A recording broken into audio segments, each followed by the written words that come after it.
Hey guys, welcome back to another episode of the Freedom Kickstarter podcast, and I have another copywriter with me today. So today I have Al Clunnie, and as always, I'm not going to butcher someone else's intro, so I'll let Al introduce himself. So yeah, Al, give us the quick lowdown on who you are and what you do. Cool. Thanks for having me, Mike. So I'm Al Clunnie. I run Rebel Copy. So I'm essentially a copywriter for hire. I tend to work in like fintech and fitness are the two main areas, but I don't like niche down completely. And then I also do SEO type content as well, as opposed to just direct response.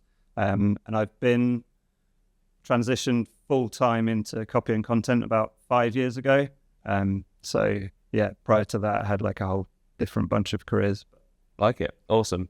That's definitely something I want to dig into, because I know that when we were going back and forth before this, you've got a very varied history as well. And I think that's something that would be very cool to explore, because a lot of people think, oh my goodness, I've got no copy experience. How do I get started? So we don't need to do like the life story, I was born on this day and here's my childhood, but what's been the journey, I guess, from kind of, whenever you want to start it, really, what's been your journey so far? Yeah.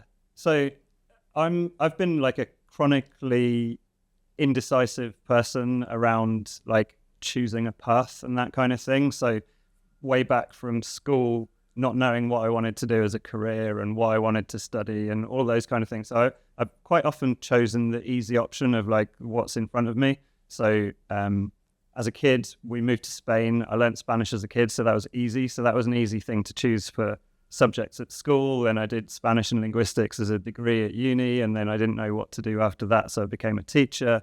And it was just like, always seemed to be the next sort of easy thing. Or sometimes it was luck as well, like transitioning. I've quit jobs with no backup plan and then just suddenly landed another job that worked. I've kind of landed on my feet quite a lot.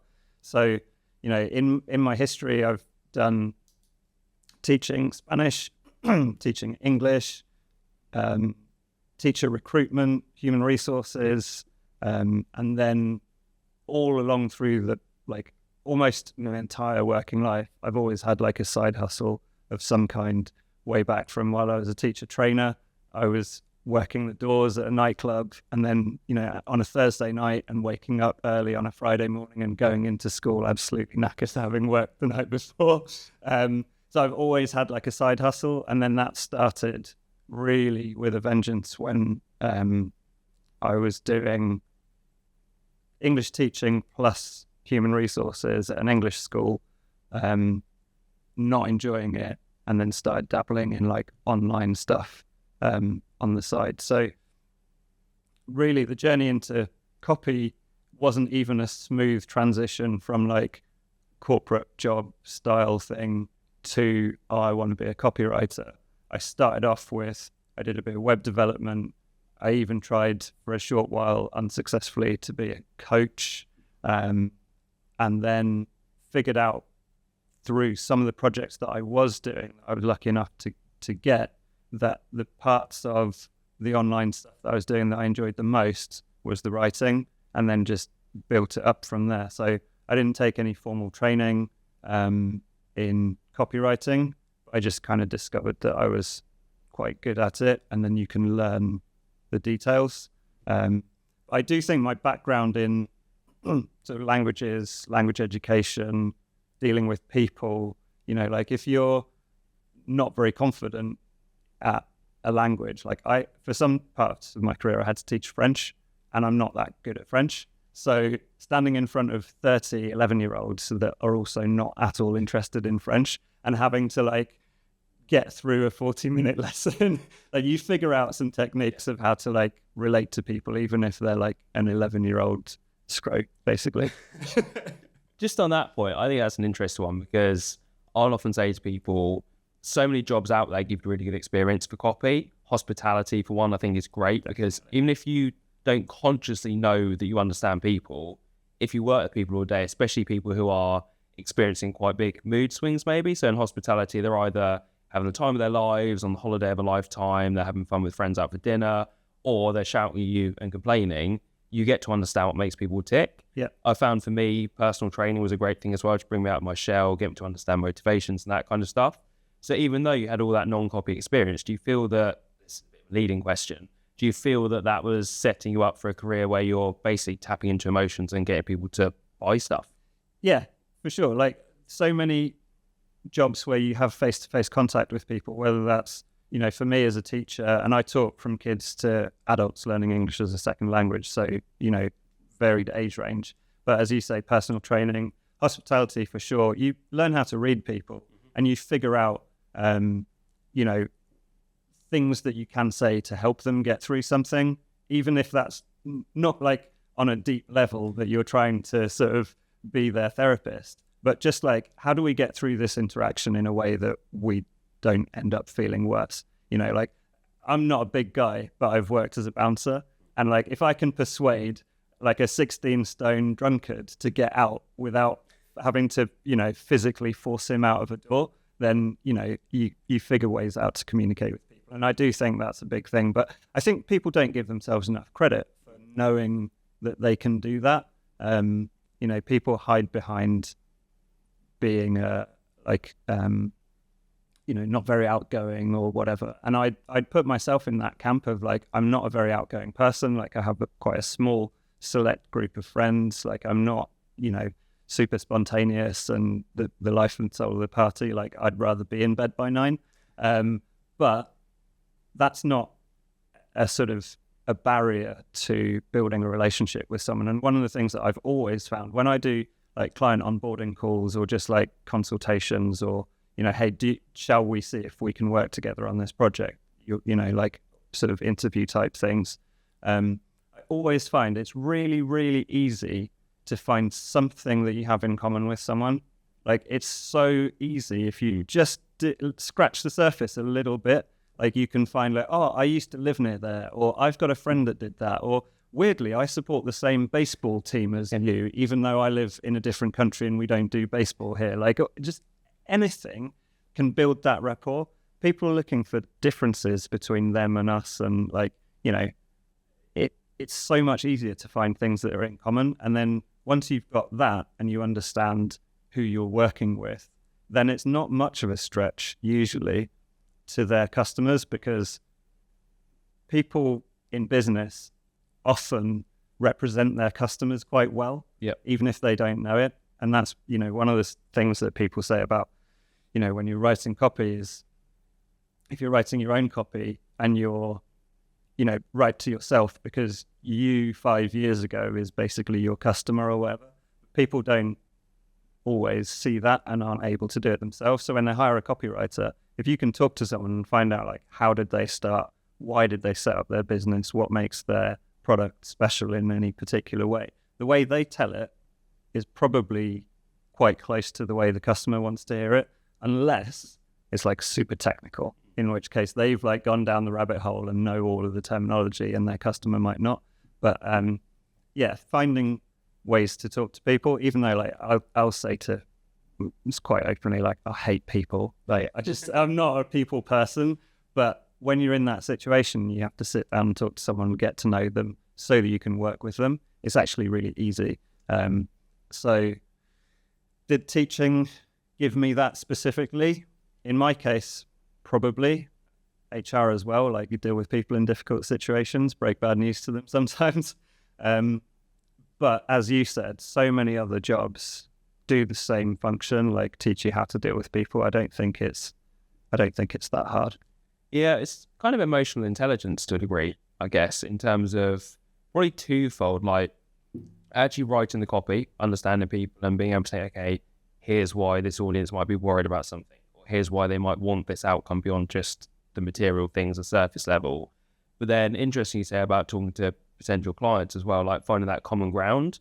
And it kind of leads on one thing that I'll say to people is, look, you want to be a good copywriter, but you don't have to be a world-class copywriter to sign and keep clients. You have to be someone who, delivers good work, but you're easy to work with, people get on with you, all that kind of stuff. Maybe talk to us about the relationship side with clients. Is that something that you sort of try and nurture a lot? Is it something that you've had struggles with, always found easy? Like, what's your approach to getting and keeping clients? Yeah. So another thing that I'm terrible at is self-promotion. So I'm sort of fluctuate, sometimes being more or less active on social media and stuff. I've never run ads. I don't very often apply for gigs on job sites or things. So almost all of my work has come via some kind of network or referral. So my very first copywriting clients came as Rebel Copy, came from networking in sort of Facebook groups that I was in, but not actively like advertising. And my first real gig, which initially started off as mainly SEO, but turned into a lot of copy, that came from somebody that I knew previously. Then it became like a referral. They were looking for someone to do a project, and then, I've been working with them pretty much for 5 years. So yeah, my hack for keeping clients happy is, do good work, but like you say, you don't have to be world class. And actually, if you read some of the world class copywriters stuff, sometimes it's funny how bad it is. So do good work, deliver it on time, be reasonably easy to work with, don't be a dickhead. But also have some off work conversations, find out a bit about them, talk to them, and, kind of drop hints about like, who do you know that might also need this, that kind of thing.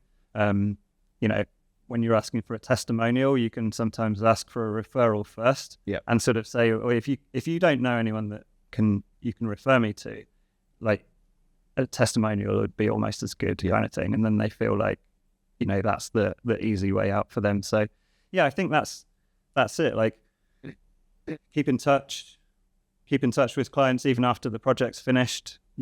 Don't pester them every week for like what's next, because you don't want to be too needy, but keep in touch with them and, tell them, oh, I noticed you were doing this. Do you need anything for that? I've made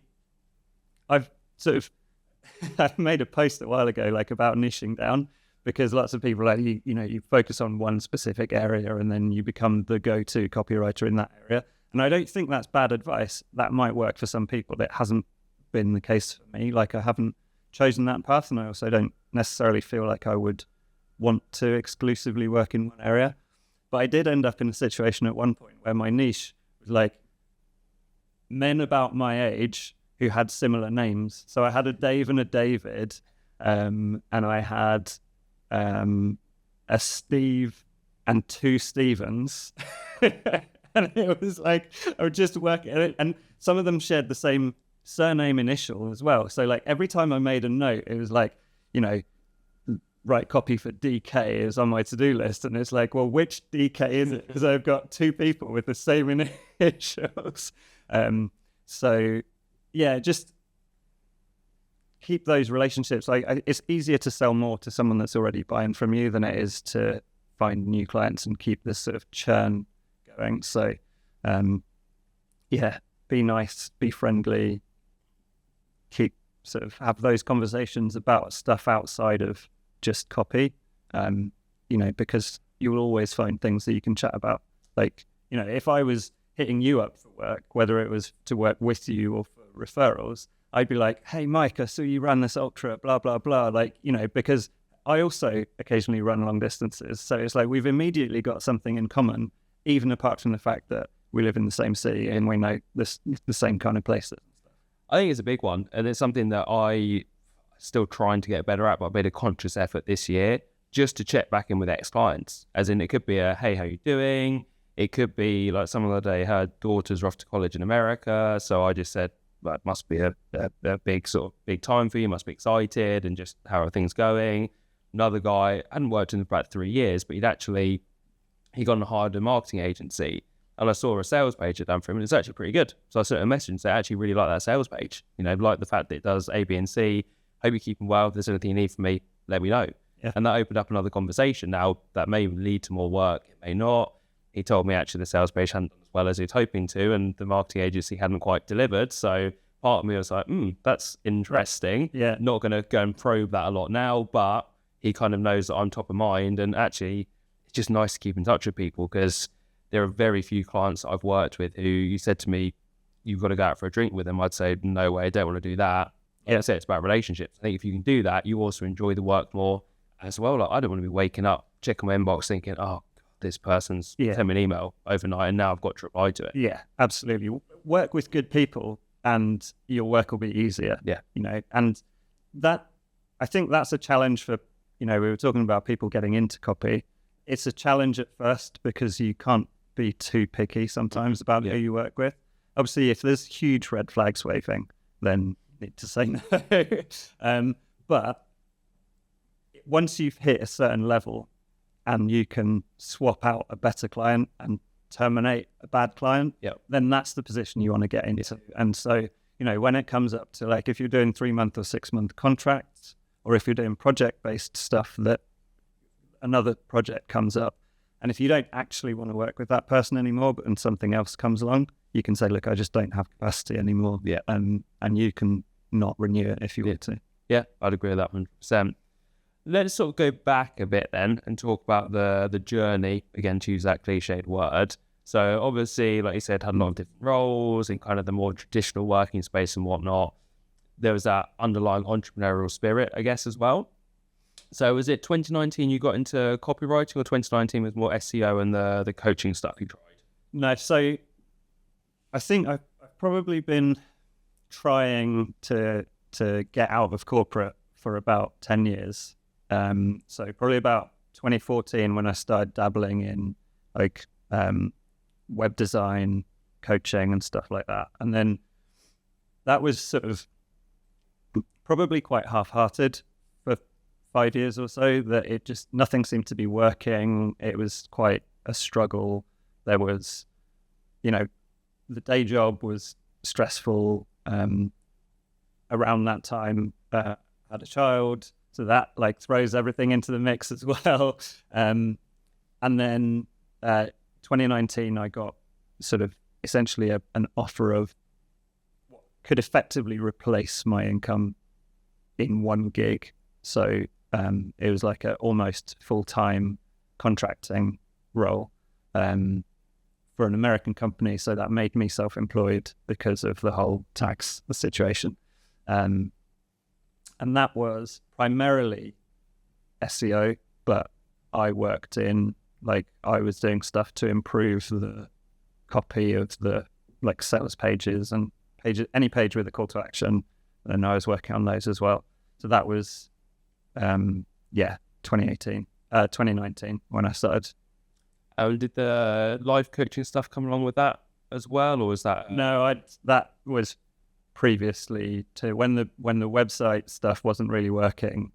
Then there was the whole, like, I think around that time there was a bit of a boom of like coaches for coaches and kind of thing, and it was like an easy way to quit your job. And I tried it, but I couldn't do it with a clear conscience in a way. Like, I couldn't do it with a straight face because behind the scenes, if my life was a complete shambles of like trying to deal with a job and a side hustle and a 6-month-old baby and all the stress that comes along with that, I was just like, this isn't who I am. This isn't vibing. Like, I thought it would be a good route for me with the teaching background, because it was like, I taught sixth form as well, so the whole sort of, what are you going to do after sixth form, like coaching the kids in that way to like, are you going to apply to uni? Are you going to do vocational stuff? Like, what do you want to do? Had kids at 16, 17 coming into my form room saying like, well, I need to talk to you, I'm pregnant, my mum's kicking me out of the house, and all this kind of stuff. Like, so I thought that it would be quite a good thing, but I don't know, it wasn't me. So all of that kind of was done and dusted before I actually went full time with writing, whether that's copy or content. The coaching thing is a difficult one, in my opinion, because I remember, even though I'm sort of in that space now, so to speak, I tried to do that with fitness, where obviously it was, you get so many people now have a fitness business that does right, and then they go into coaching coaches. Yeah. And I tried that way back in probably like 2014, I think, and just felt not disingenuous, but I was like, I don't know enough about why I've done all right with this to teach other people. Yeah. And people will come to me and say, oh, what do you think of this? I'll be like, no, I think that should work. And they go, oh, I've got this problem with my client, with my business. How do I get more clients? You go, well, the way I did it was like this, but I'm not sure that's the best way for everyone. So I do think that it's maybe a bit woo-woo, but I think you have to fully believe in what you're doing. Yeah. And there will be imposter syndrome, self-doubt, all that kind of stuff. But if you're going something purely because you see other people doing it and you think, oh, I can make some money with that, I don't think it tends to succeed a lot of the time. No, I think you're right. There's a difference between like imposter syndrome and full-on imposter. And yeah, you know, obviously with the Kickstarter, the Freedom Kickstarter stuff, like that's very different, where you're like mentoring and coaching people in a path that you've taken. Whereas, you know, a lot of coaches, and certainly when I started and just gave up because I was like, I can't do this, it was like, well, I read a book about it and I can regurgitate some parts of that book, even if I haven't actually applied that to myself. So I think that's, if you know, I don't think there's anything wrong with having a coach, having a mentor, whether it's a life coach or a business coach or whatever. But you do have to be picky about who you work with, and you need to make sure that they've walked the path that you want to walk, and not just spewing some sort of platitudes. Yep, great. So we got the gig you mentioned then that basically paid up your whole year's salary with the US company. What was the process after that? Did you find that was the catalyst to going, right, I'm going to do this full time? Was there ups and downs still? How did that happen? Yeah, so that was like a massive weight off my shoulders. It was ongoing, open-ended contract, monthly retainer. Some months it was like super busy and took up all of my time like a full-time job. Other months it was a bit quieter and I had capacity. And, you know, I was able to take on a small gig here or there, take on an extra small retainer client on the side and just build it from there. So it was really the sort of the key that unlocked the fact that I didn't then, I mean, it was similar in a way to like having a job and a side hustle, but it was, I guess, permission in a way, because the job was as a freelancer. And once you're in a position where you're not taking time away, like if you're working a job and you're supposed to be working 40 hours a week and you've got a side hustle, then to me it's unethical to be doing that side hustle on paid time. Yeah. So that means you've got your 9 to 5 and your 5 to 9. Yeah. But when it becomes this is a freelance gig for a company 5 time zones away, and you've got deliverables rather than hours, then that's the dream basically, because then, you know, you can build other things as long as you're still able to deliver what you've promised. Yeah, it's quite similar to me, because my first major gig was working for Clients on Demand, and that was kind of similar for the fact that it was maybe sort of 15, 20 hours a week, maybe 25, but like you, it was very much just on a different time zone. I think I had to be on 2 calls a week, like a Monday and a Thursday at 5 p.m. That was it. Outside of that, it was basically, as long as you're coaching clients, as long as you're writing copy that we need, that's fine. Doesn't matter if it takes you 5 hours or 35. Yeah. We're going to pay you the same amount, monthly running contract. And I think a lot of people almost dismiss those gigs because they think, oh, that's too much like being an employee. And I don't want I want to be able to set my own rates and that kind of thing. And I'll often say, well, yeah, that might be the dream. But actually, for me, having that security, all right, it's not like you've not got a 6-month termination period. But like you say, if it's a busier month, I go, all right, well, maybe I'm not going to do too much on the side. Other times, if it's a quieter month, I could take on more. You kind of think, well, actually, that's covering all my bills. I can be a bit choosy about who I take on as a client. So if someone says to me, oh, I've only got a budget of £1,000, you can go, actually, my minimum fee is 2.5K. and you can purely look for clients on that basis. Exactly. So it gives you options, really, in my opinion. It does. And also you mentioned security. Like, maybe we're sort of spoiled in the UK because job security is a little bit more of a thing. But, you know, if we're talking about like a corporate job in the US versus a freelancing contract for a US company, you know, my termination clause with the big US company that I work with at the moment is like a month. So I know that at any given point, like, I've got a month's income and a month's notice if that client was going away. But if I was an employee, they can just say, don't come in tomorrow. So, you know, in some ways, you've got more security as a freelancer. And like you said, more options, because when you've got nothing, and I totally agree with you about the thing where someone said, I don't want that gig because it's too much like a job and I want more freedom. But I think that's misguided. Because if you've got that security, then you don't have to be fighting for every low ticket, £500, £1,000 gig that you can get so that you can cover your bills. You can say everything's covered. So I'm only going to look for like a mini whale that comes along and says, look, I'll do this project for £3,000, £5,000. Yeah. And if it doesn't come along, it doesn't matter. But if it does, great. And if you can get enough of them, then you can say goodbye to that gig that you didn't really want, that you took for the security. Yeah, and it's kind of scarcity versus abundance as well, I think. As in, a lot of people, whether they like to think it or not, when they need work, it's harder to get work because just everything you do subtly changes. Like, you come across as a bit needier, you, as you say, you will compromise your values and your ethics because you need that money in, which is completely understandable. But when you've got that security, and when you go, I don't need this, actually, you come across as much more laid back. And I think neediness is, maybe it sounds a bit nasty, but it can be a bit repelling to people when you're like desperate. It's like, who would you rather hire?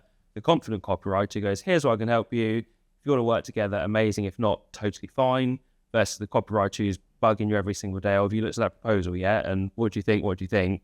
To me, if you've got that security, whether it's agency, whether it's more of like an employed role, whatever it is, like, most people should go for that. I think it takes a very different type of person to actually thrive in an environment where there's hardly any security whatsoever. Yeah, absolutely. And I think also, you know, even, I mentioned earlier, like, if you've got your 9 to 5 and then your 5 to 9, like, it is possible to still make some decent money if you're choosy about who you want to work with as a copywriter with a full-time job, even if it's not even copywriting related. You can do whatever job you're doing. You can go home, and if you've got the right client in the right niche, in something that you're confident with, you can deliver a great project. Because, you know, hesitate to say it, but copywriting isn't that hard. You know, people, you have to be at a certain level, and there's a lot of crap copywriters, but it doesn't take a lot to stand out as being good. And you, like you said, you don't have to be world class. So you can get 1 or 2 good clients that you can deliver the work in evenings and weekends. Yeah, I agree with that for definite. So you got that one big gig then. What was then the process for expanding the copy business? Yeah, so it's kind of similar along those lines of thinking, I don't necessarily want this gig to become the full-time job.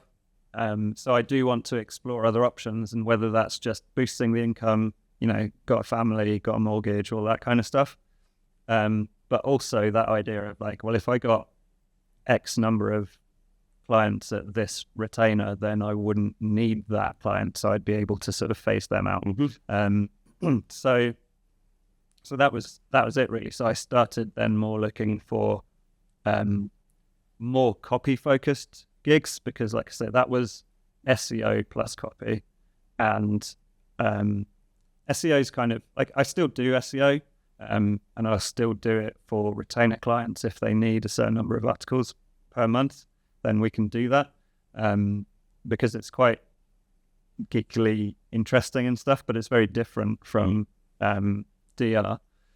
But yeah, so I was looking for a handful of other clients that I could take on, and I was doing the odd gig here or there. I started working. I managed to find a gig on Upwork, but it never went through Upwork. We sort of went off on a tangent, did some work for a guy in Oregon or Washington State, somewhere, I think. And that was fits and starts, and you're competing with people that will drop price, like low level. And no offense, having been an English teacher, I know how hard it is. Having learned foreign languages, I know how hard it is. But like non-native copywriters that have been sold the dream of like, this is an easy thing that you can do. I'm fluent in Spanish, and I would never rock up in a Spanish copywriters Facebook group and try and sell my services, because I don't know how to do it. And my Spanish is great, but not good enough to be a copywriter. Yeah. And I don't understand how people don't see that in themselves. Anyway, that's a different story. So what I found, again, like giving away all these things that I find difficult. Like another thing that I'm really bad at is pricing a project. So when someone says, I need X, Y, or Z, I'd be like, yes, I can do it. Cool. How much? I don't know. I've got no idea. I don't know exactly how long it will take me, because it might just all explode out of my head onto the page and be done, or it might take a load of work. So pricing was always really tricky. So I came up with what I felt like at the time no one else was doing, which was basically an eat as much as you like buffet service. So it's kind of like unlimited copywriting, and I managed to get 2 or 3 clients onto that in the first couple of months. It was really good. It was definitely underpriced for unlimited copy. I wasn't charging what an unlimited package should be valued at, but at the same time, the way that I'd kind of structured it wasn't like super unlimited. It was one thing at a time. Mm-hmm. So I said, like, if you want a long form sales letter, great, you can have that. When I've given that to you, then you tell me, what else do you need? Oh, okay, you need an email sequence. Great, I can do that. Right, here's your email sequence. Right, what else do you need? So it wasn't like every month someone could say, I need these 4 VSLs, I need this sales letter, I need 12 autoresponders. Like, so people would say to me, like, well, how much do I get? What can I have on unlimited? And I'd be like, it depends. Do you need me to write 5 tweets? Like, that's going to take me a day. You can have it, and then you can have as many of those as you need. But if you need, long form, then that's going to take longer than writing 5 tweets. That's really smart, actually. I've never heard someone do it like that. I've seen people offer the all-you-can-eat bundles. Yeah. And I think I had one client on that back in the day. And actually, it was good money, but he was very demanding. I think we did it for about 4 months, and it was a case of cutting ties. But yeah, I think that's a really smart way of going about it. So yeah, so I like that. Yeah. But I found it hard to keep. Well, so it was kind of designed in a way of like, when you've got enough, when we've been through everything that you need, whether that takes a month or 2 months or 6 months, then you can just cancel any time. So I had a few that went through that. Also, it was quite difficult. Like, even people that I was working with for a couple of months still didn't really understand like how it worked. Like, but the first or second, I can't remember the order of it, either the first or second guy that signed up for that offer, which I think I started in 2020.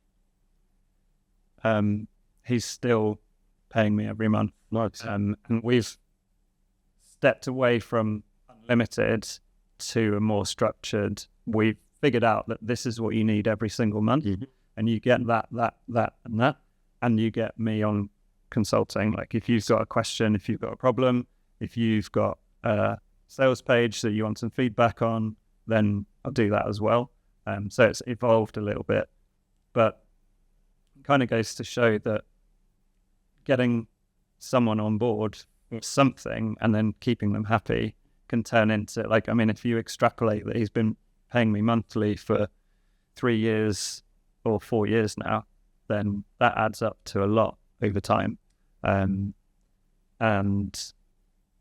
yeah, so that was the way that I sort of started the more copy focused side of it was that unlimited offer. And then I stopped offering it because like I found it really hard to explain that sort of sequential thing. People wanted to know like how many pages or how many words. And I got to a stage, and this is another thing which I think copywriters or probably any service provider goes through, is when you hit a plateau where everything's fine and you're like, I've got enough regular income, then you kind of can lose momentum to grow. And that's not necessarily a bad thing. Staying small, being company of one and all that kind of stuff is fine. But then it can be sometimes hard to turn that back on. And I've at times found myself in that sort of situation. And actually I've been there for a while, and right now I'm going through a bit of an evolution to like really be clear on how I help people, and redoing my website and redoing the messaging of how I sort of position myself and what I focus on, so that I can maybe not grow linearly, but take another step and then plateau there for a while. Well, I think it's kind of like having phases in your business, isn't it? As in, when take exercise, for instance, you don't just keep adding volume to whatever you're doing every single week. You will have phases where you're kind of peaking, and then you have a deload phase. And I kind of see the same in business, as in throughout the year, I'll probably work hard for 2 months and maybe take a step back for a month. Likewise, I've had whole years. So like last year, I traveled a lot, and it really was just, okay, let's keep the business ticking over. No big launches. I didn't land any big new clients. Whereas this year, it's been much more, okay, I want to come and do this podcasting, YouTubing stuff, and I'm going to do another launch. And I think it's fine to have phases where you're working harder and phases where you actually go, do you know what? Things are pretty good. I'm going to kick back and chill here for a bit. I'm going to keep up my networking, keeping in touch with clients just in case stuff goes wrong and I need more business through the door. But I think people get very carried away with, I constantly have to be growing and getting bigger. And actually, that's probably just going to burn you out eventually. Yeah, scaling isn't for everyone, and scaling isn't, necessary for, the path from being like a solo copywriter to then like having your own agency. Like there's big pitfalls with that of like, then you become more of a manager and you've got like so many more headaches about employees and all that kind of stuff. So the amount that you have to grow to go from like a solo to say like a leader with 3 people on your team, like then you've got 4 salaries that you need to be making, and that's a lot more than just looking after yourself and your family. So yeah, growth isn't always the goal, I don't think. Have you ever tried to build an agency out of interest, or has it just never been something you wanted to do? So I sort of did, because I realized when I had, the big client, plus I started the unlimited Rebel Copy Club offer, and I had like 3, probably max at a time, 3 clients on that. Then I didn't hire an employee. I was still self-employed rather than a limited company then. But what I did do was run some test projects with some freelancers on Fiverr, and then contact them and say, that was great. Can I send you some more work when I need to? So if things got too much for me to handle, then I would just like send these guys a message. And I had 2 that I worked with for different things, one sort of copy and one for content. And I'd be like, I need you to do this, and then just paid them as a freelancer. So that was like as far as I got.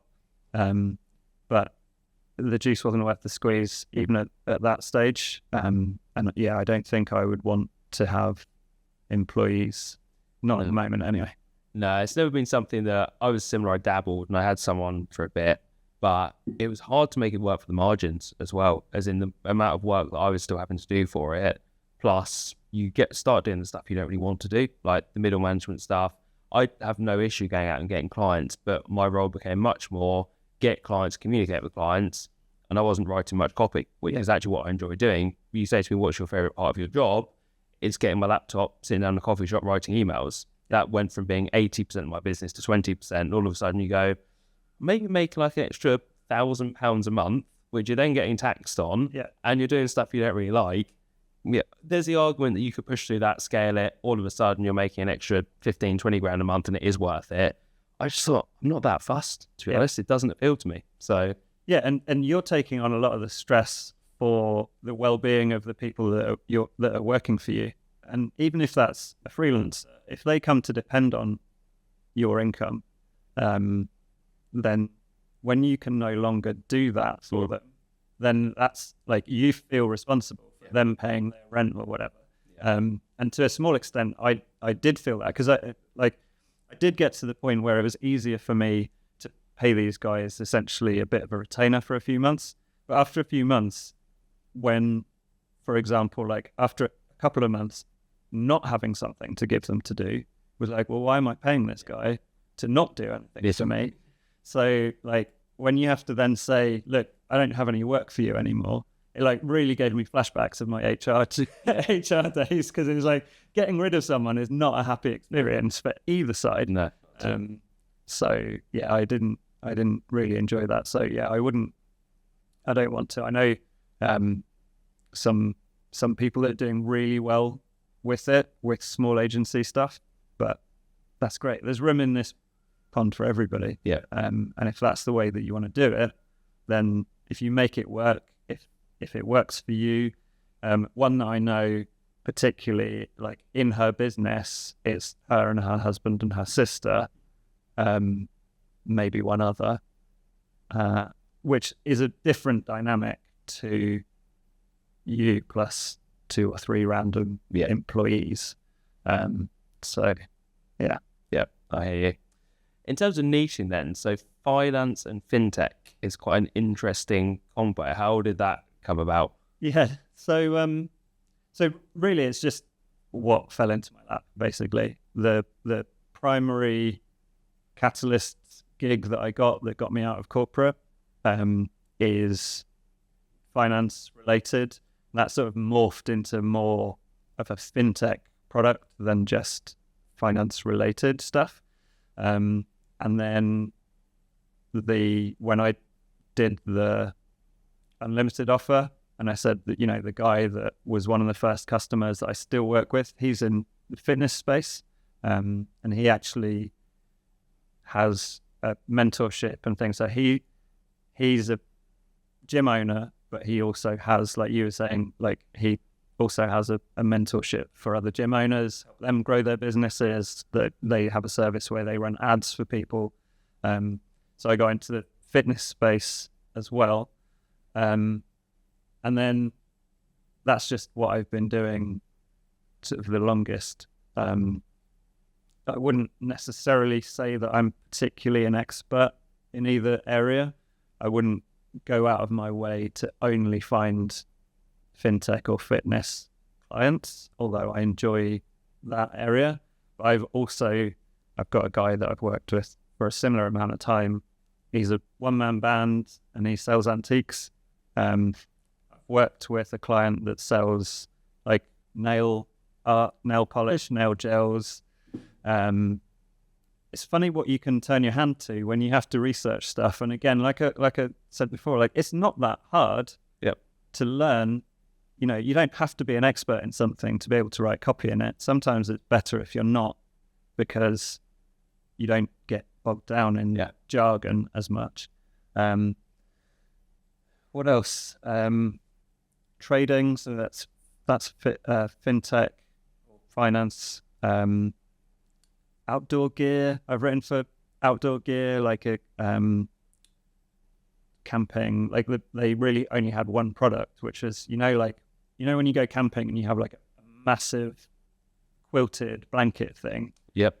But it also has a hole in it that you can wear it as a poncho, and you can sit around the campfire and stuff, and they're super high quality. Like I really like working on that. So yeah, I sort of say fitness and fintech because that probably represents about 80% of what I do, but it's not really a choice and a direction. It could be anything. I think it's interesting. It's one of those where so many people, and I get it a lot, will say to me, oh, I don't have a background in health and fitness and supplements. What else can I do? And I'm like, there's a lot more you can write copy. And I know that health and wellness and maybe coaching and finance are possibly the big ones. But yeah, I just think to even working with people in my mentoring group, the amount of stuff they've written copy for, whether it's been, as political campaigns, head torches, had someone writing copy for a company who sold high-end toilet brushes. You're like, there's potentially money there. Like, you look at some of the weird products that do really well, especially sort of the funny sales videos, things that do go viral on ClickBank. It's like, there's a lot of cash out there to be made for the business and for copywriters in very weird niches at times. And absolutely. I mean, one of the things, like, I know some copywriters, and especially some like copywriting trainers or sort of mentors, really look down on the copy hour method of like handwriting old ads. I bought copy hour before I went into copy because someone that I was hanging out with online, he was doing it, he was raving about it, he was going into copy, and I was like, at that point copy hour was like $99, so I just bought it.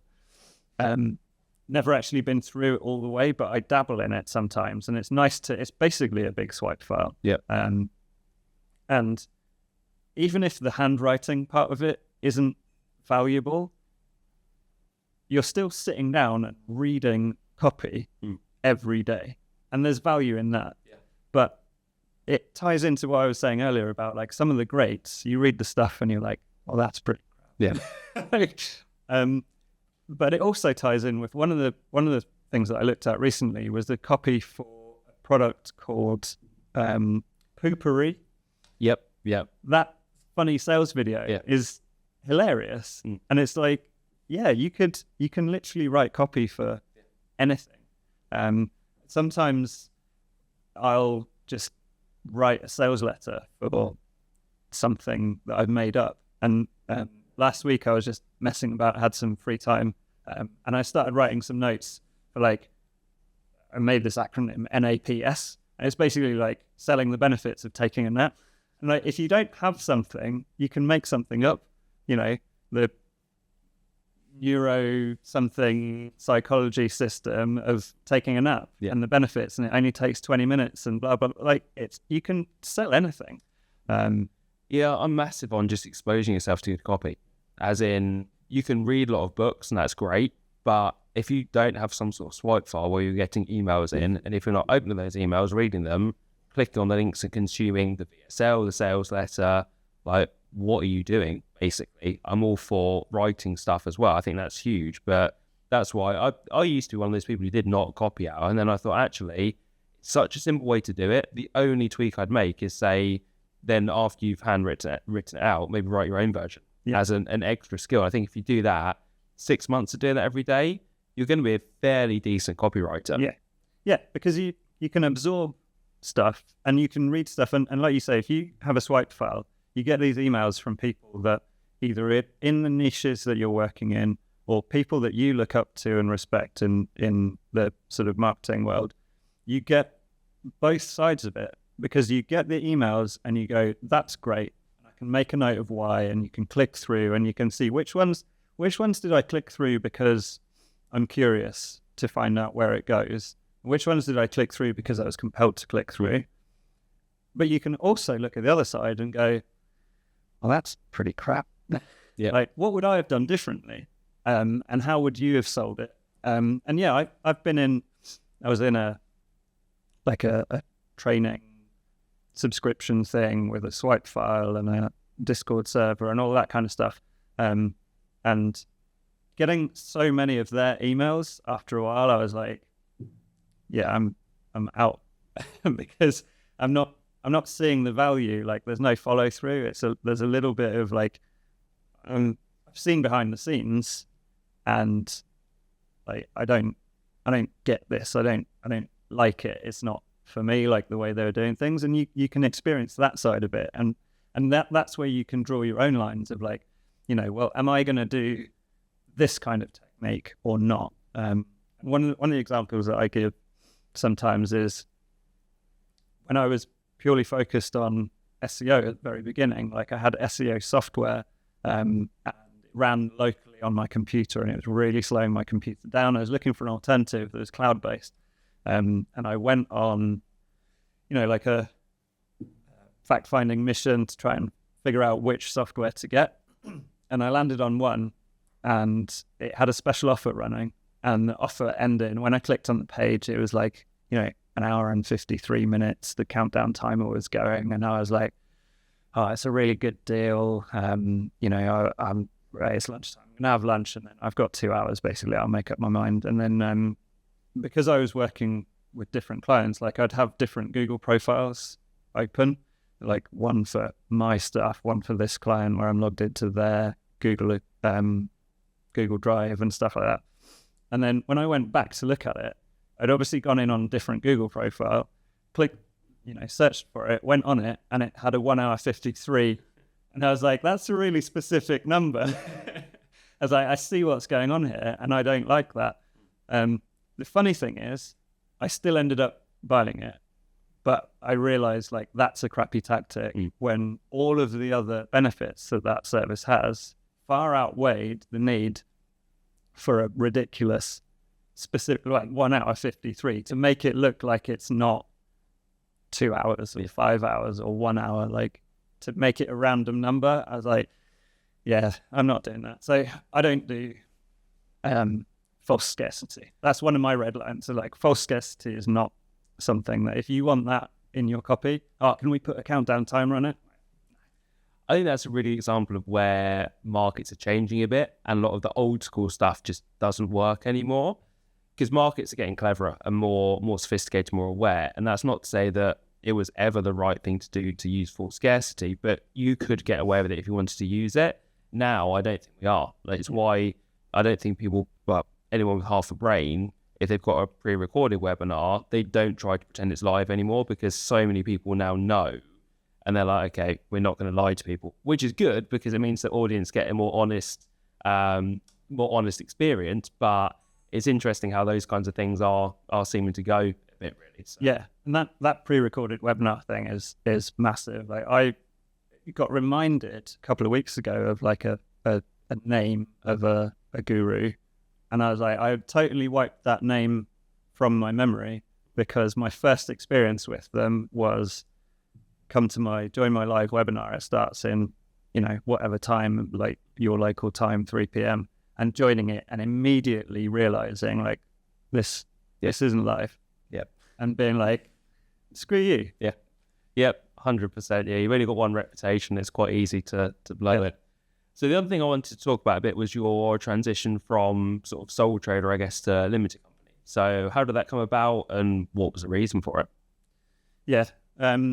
So when I first started dabbling online and being self-employed, I was doing my own taxes, and again, like a lot of things, it's not that hard, it's not that complicated, but it's time consuming, it's quite stressful, and if you get it wrong, you can like come off pretty badly with the government, basically. So it got to a point where I was stressing out my taxes, and I can't remember whether it was we had to a fixed term on our mortgage had come to an end, we had to remortgage, or we were taking out a loan for an extension on the house, or something. I can't remember which one it was, but there was some big financial thing, and I was like, and it was happening around like April, May, and I was like, I need my most recent. I had an amazing year. I need my most recent tax proof to show the bank, rather than 12 months ago when I hadn't had a great year. So and I need it done now, and I need it done well. And I was like, right, I'm just going to pay someone to do it. So I found, she's local, actually. I found an accountant and paid her, and she did it. She did a great job. And she saved me more money than I paid her. And I was like, okay, well, this is cool. And this is why, and this ties into the sort of copy side of it. Like, if you're not very good at something in your business, or it stresses you out or takes a lot of time, pay someone to do it. Yeah. Whether that's graphic design or copy or social media or the account. So did that. And then she did my self-employed taxes for 2 or 3 more years after that. Every year she was like, Al, we need to set you up as a limited company. And it always just felt like, for me, I didn't really understand why, but also, so I think the tax thing must have been for a loan, because then I know that I've got my mortgage fixed term coming up for an end. And I was like, if I go limited company, then for like 2 years, I don't have any accounts to show. And it never seemed like the right time. But anyway, she sort of kept on not pressuring me, but recommending that, given that she already knows, like I was saying to someone the other day, like it's one of the most intimate relationships you can have. There's like your spouse, your doctor, and your accountant, and they know so much about you, and like stuff that you don't share with anybody. And she was like, look, I've been doing your taxes for 3 years, 4 years or whatever. Like I know that in your situation, the amount of money that you make, the expenses that you have, the situation that you have, it's the best thing to do. So eventually I said, yeah, let's do it. It also coincided with like a contract renewal with a big client. I was like, right, now let's get it done. Don't do things by halves. Right, let's get it done now. Also, tomorrow I'm flying to South Africa for 4 weeks. So I had flew to South Africa, then I'm in Cape Town in an Airbnb and trying to open a limited company bank account, because you'd think that if you've got a sole trader account and you tell the bank I'm becoming a limited company, they'd be like, cool, we'll just tick a box, change that. Great, you're done. They're like, oh no, you have to apply for a new account to stay with the same bank. Yeah. So I went to a different bank because they had a better deal. But so I did all of that, trying to go out in Cape Town, have a nice day with my family all day, and then come back in the evening with spotty Wi-Fi and trying to set up a limited company and do all of that. So, but again, she did it all, sort of the paperwork side of it. And again, I would say from what I've looked into, it's probably not that hard to do yourself, but I think it cost me 250 quid to just pay someone to do it, and it was done. And then I started getting letters for, oh, you registered for this, you registered for that, blah, blah, blah. So, it changes things in a way of in a previous career, I had to do payroll, and now I have to do payroll again to pay myself money. And so possibly a slight intermission there. We had the fire alarm go off in the studios we're in. So going to pick up and we'll get back into the conversation. So yeah, Al, when we had our interruption, we were talking about your change to a limited company from being a sole trader. So I know you and I have just spent a few minutes talking about that, but give us the overview, give us the benefits. And I mean, also, do you think it's something that other copywriters should look at doing? Yeah. So for me, the biggest benefit is getting an accountant to do your taxes, whether that's self-employed or going limited company. Definitely get a professional. We're in a service industry where we're telling people that they shouldn't write their own copy, and they should hire a professional to do something that they're maybe not good at. So hire a professional, get your accountant to do your taxes. The switch over to limited company was basically a recommendation from my accountant saying, been doing your taxes for X number of years. I can see that you'd benefit from being a limited company. So she set it all up, went through all of that, registrations. And so I'd say I'll start with a drawback for me is that for quite a long time, I lost sense of how much money I had. When you're self-employed, money comes in and it's in your bank account. And apart from that sort of mental calculation of knowing I need to allocate X% of that, whatever your sort of experience is up to that point, I need to allocate a certain amount of that to my tax bill. Once you take that out, you're like, well, that's how much money I've got left. I found for the first 6, 8, maybe even 12 months of being a limited company, looking at my accounting software and being like, I can see a number on the screen, but I don't know how much money of that is mine. Yeah. Because there's corporation tax, I'm paying myself PAYE, but I'm also paying myself dividends. But the accountant's like, well, we'll allocate all the dividends at a certain time, but if you need to take money out of the business, you take it as a director's loan. And it's like all this sort of money just starts swimming a little bit. So that was the drawback for me, was like I lost touch until I figured out like which little bits of mental arithmetic I need to do to say like, okay, I've got this much money. But in terms of benefits, for me, one of the biggest benefits was getting proper accounting software compared to what I was using as self-employed, which was like spreadsheets and stuff. So that was a big step up because that's included. Like once I signed up with the accountant to do that. So that makes life a lot easier.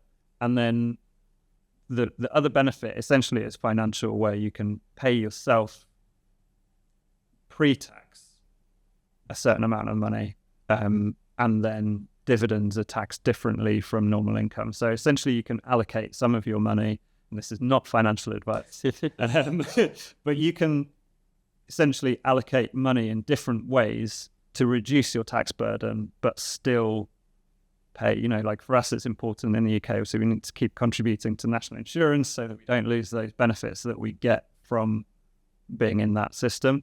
But yeah, the financial gains for me are maybe not huge, but when you're, a family and essentially a small business, then those 1, 2, 5, 10% gains make a big difference in the end. And then I think it also leaves you scope for, if you do want to go down the growth route, you've already done that, and you're already set up to sort of run as a company. And then I think the other benefit is a psychological one, because when you're just Al Clunnie, the copywriter, even if you've got like a name, and you call yourself Rebel Copy or whatever, that flicking that switch of being a limited company probably doesn't matter to your clients, but psychologically it's quite a big thing. It's a different feeling when you own a business, even if the business is just you. It's a psychological step, which I think is like a milestone that you can say, well, I've reached this point in my career. Like there's been other milestones that I've reached where I've like, right, I'm not buying crappy biros anymore. I'm buying the good pens, right? Yeah. That's where I'm at in my business. I'm a limited company. I'm not wasting money on shit pens. I'm getting the good ones. Yep. And I think that can be a benefit. It overcomes imposter syndrome in a lot of ways. I think there's financial as well as psychological benefits to it. Well, I guess it's one of those where if you're trying to sign a client who's a 8-figure, 9-figure company, let's say, they want someone who is to a degree on the same level as them. And if they're hiring just a self-employed freelancer, sole trader, that could be a bit too much like a gamble. Whereas if they're hiring a consultant who's got a limited company, as you said, it doesn't matter if that structure is exactly the same. If it's just you in there, I think there's a sense of security in them doing that. And I suppose I've found similar that there's pros and cons to, I feel like the business's money is not my money.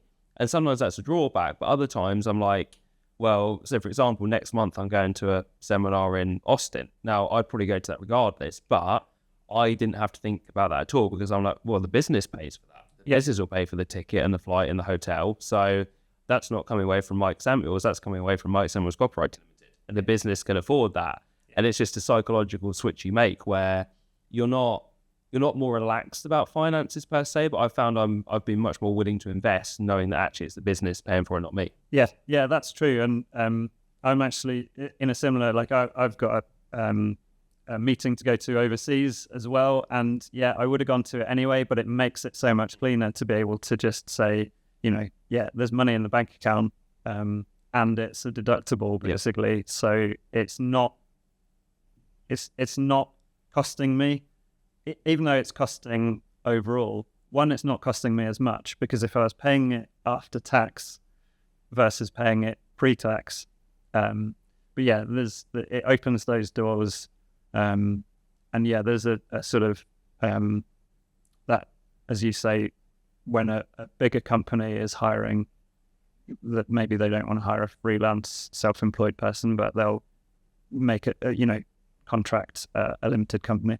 I think the danger, and this can be the same whether you're, a freelancer doing business as a company name, or whether you're a limited company, is like I fell into this trap at the beginning of saying like, we write copy for this kind of people, when it's really just me. And I find that quite a turn off when a sole trader, a single person service-based business says like, we do this. It's like, but it's just you. And I think, again, with the sort of change in perceptions online, I think that's okay. Like, people are okay with one person doing stuff, and they don't need necessarily to have a fake company built around it. Like, you don't need to have fake profiles for, David, the guy that works in your accounts department, and set him up an email address to deal with your invoices when it's just you. So there's that, you could fall into that trap of thinking that you're bigger than you are when you go limited. It's still just me. But yeah, there's that sort of level playing field more with bigger clients sometimes. Yes, agreed.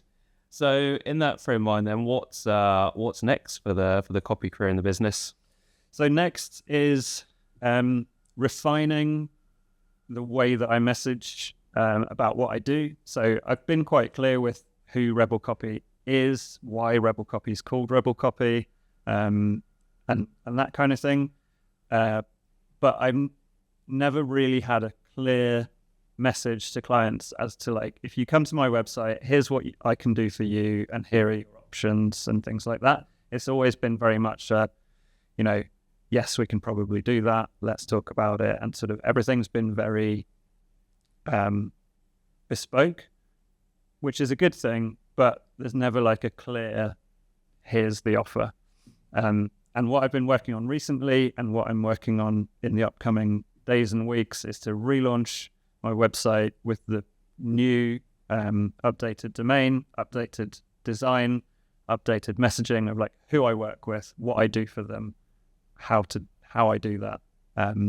So basically, the thing that I enjoy doing the most, and the thing that I want to do more of, is take boring corporate copy that doesn't speak to anyone, and either find the client's voice or give the client their voice, and get them to speak in relatable terms to connect with their audience. Like the example of, say, an accountant who knows their stuff inside and out, but can't explain to the client like what the benefits are of, why you should get an accountant to do your self-employed tax returns, like, because they know all the detail, but they can't explain it to the client. So whether that's fintech, technology, an airline that I work with, like just finding that voice, giving that's what I'm distilling into the new version of Rebel Copy. Love it. Sounds exciting. So thank you for sharing your time and expertise. Stay out. If people want to find you, follow you, reach out with questions, where's the best place to go? Yep. So pretty soon there'll be rebelcopy.com. If rebelcopy.com isn't online yet, then rebelcopyclub.com will always be there. Or you can reach me on socials, mainly on Threads at the moment, at Rebel Copy. But same on Insta, same on Facebook. You can find me at Rebel Copy. Perfect. Cool. I shall whack on those links in the description as well. So yeah, thank you very much for that today, mate. Really enjoyed it. And thank you to everyone for watching and listening. Like I said, if you're watching the video version of this, I'll pop all the links in the comments. I'll also whack links to my free templates and free class in there as well. As always, any questions for me, let me know. Any questions for Al, drop them down below as well. And I shall catch you on the next episode.